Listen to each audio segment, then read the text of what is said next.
This is the second of 3 short videos on the 3 volumes of Karl Marx's Capital, covering some of the main themes and lines of argument.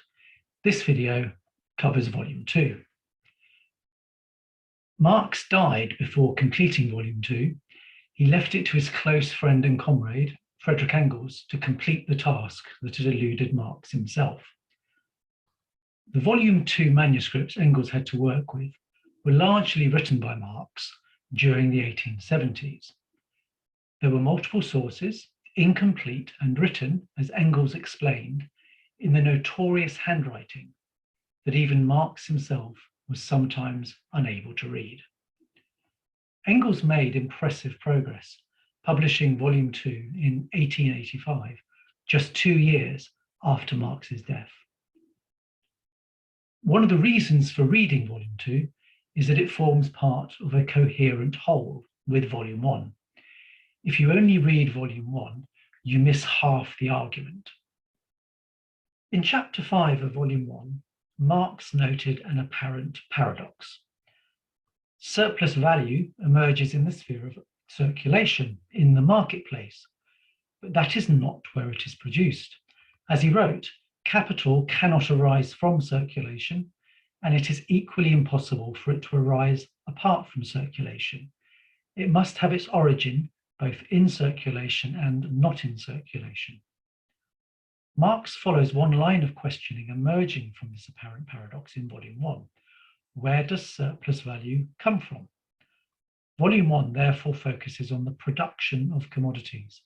Marx parks the question of how those finished commodities are sold, how the capitalist realizes their value, including their surplus value, in the marketplace. Volume 2 largely ignores the question of commodity production, focusing on the other side of the paradox.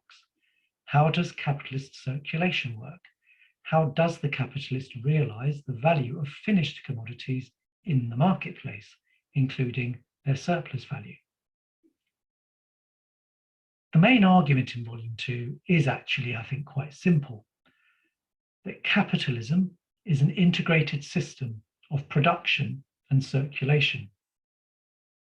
Capital, we read in chapter 4 of volume 2, does not just comprise class relations, a definite social character that depends on the existence of labour as wage labour.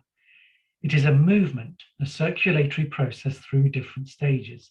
It can only be grasped as a movement and not as a static thing. Through the different stages of the circulatory process, capital clothes itself in a number of different forms. As money capital, it is converted into labour power and means of production of an equivalent value, turning into productive capital. But to work in the factory, this productive capital changes into finished commodities, becoming commodity capital. This commodity capital, returning to the marketplace, changes back into money capital. This completes the entire circuit and starts a new one. The complex movements and interactions that keep capitalist circulation turning over, across space and over time, and the many complications and contradictions that hinder this turnover, leading to delays, disruptions, and crises, is a major focus of volume 2. Each individual capital, each individual capitalist, forms but a component of the totality of such movements of capital. How capitalism as a whole reproduces itself and does so on an expanding scale is another key theme of volume 2. Volume 2 is a tough read, despite being the shortest of the 3 volumes.